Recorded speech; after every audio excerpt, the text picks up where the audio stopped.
lots of goodies unloaded. There's the strange aluminum center section 389 gear with the true track.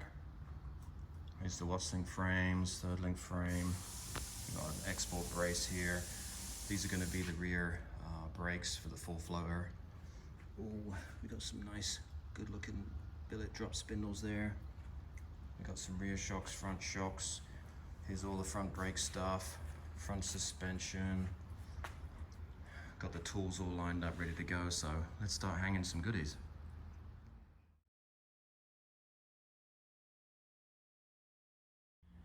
All right, a little quick video update.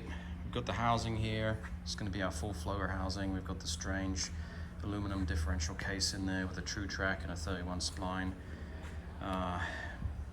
unit in there. It's already installed, ready to go.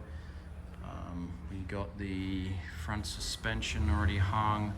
This tower is original to the car and already had this system on it, so the install was pretty quick. The holes are already there for everything to line up. This one we had to drill the new upper mount holes that you'd have to do on a fresh install. This was a replacement shock tower. So we got the billet spindles and all that good stuff there. And then in the rear, we got the Watts link frame and the third link frame already installed. This car already had this stuff already on it. These are just new parts, so the holes are already here. We had to do a little bit of jiggling to get it in, but they went in without too much wrestling.